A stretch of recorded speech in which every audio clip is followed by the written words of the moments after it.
Start.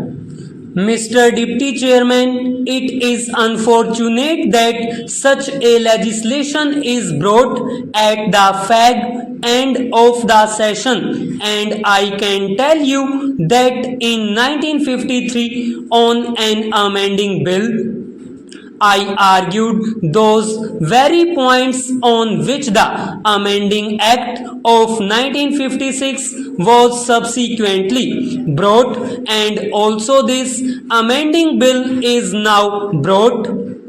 At least, sir, the ministers don't want to change anything in this house because it is coming at the end of the session, and on that account, further amending bills are later coming forward. It is because they are not understanding our viewpoint.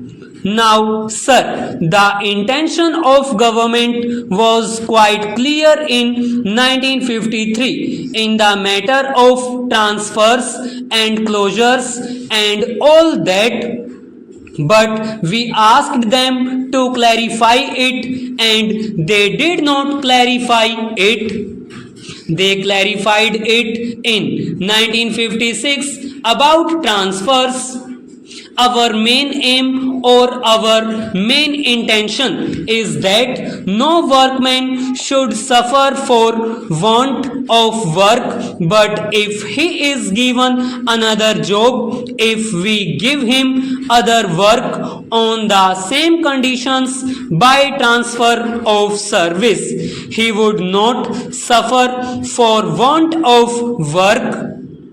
That point was rejected in 1953 and the amending bill was brought in 1956.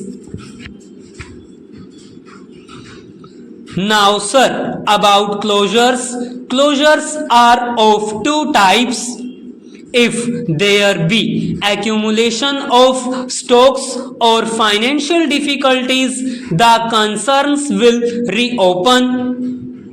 But there are closures of another type for reasons for which the concerns will never reopen or which will be razed to the ground. The machinery will be scrapped and the production which is existing will never be carried on.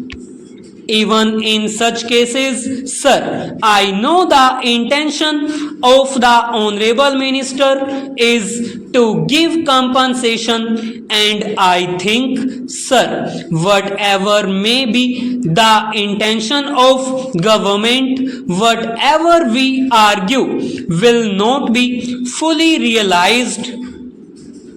But I can say that the implication of this is that when a concern is to be scrapped, then the workers are to be given compensation to the extent of 30 or 40 years of their service and 15 days pay, and the amounts may go to the extent of 12 to 15 lakhs of rupees, and the creditors who are there may not be paid at all.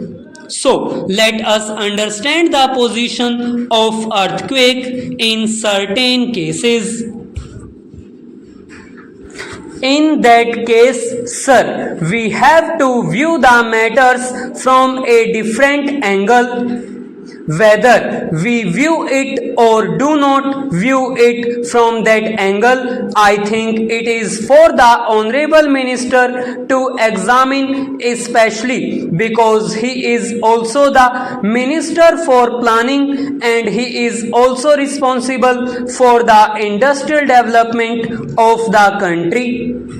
So, I hope he will look at it from both the angles of the effect of this measure on the industrial development of the country. That is the maintaining industrial concerns which are scrapped are unable to pay.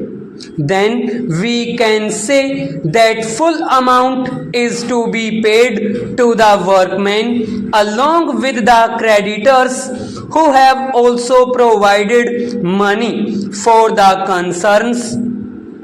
There are the banks also who have advanced funds. What will be their position? There must be some limit fixed for associating the workers' claims along with them. Supposing that it is not accepted, then I will go further and say that with regard to those workmen who are to be paid compensation, we have to see whether they will be able to get work in about 1 year. In that case, sir, compensation may be limited to 1 year. I am sure a system can be devised that within 1 year a worker is provided with work, and I am making a suggestion to the Honorable Minister in this respect that there must be a decasualization scheme enforced in important centers where there are 60 units or 100 units working full hours in a week. Suppose a permanent work is retrenched in one unit and there is another unit or units where workers are taken. This retrenched permanent worker should have prior claim over newcomers in that unit or those units. There must be legislation in this respect. If legislation is there, then this difficulty will be avoided. I feel, sir, we are going slow.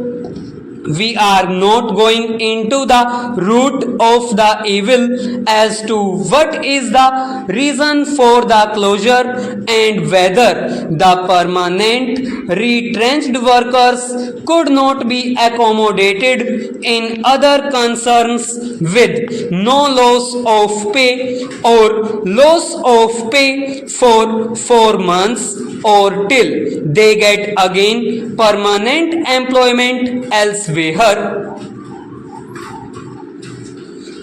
The next point is, sir, that many concerns are closed, are being sold on account of want of standardization of wages in the country.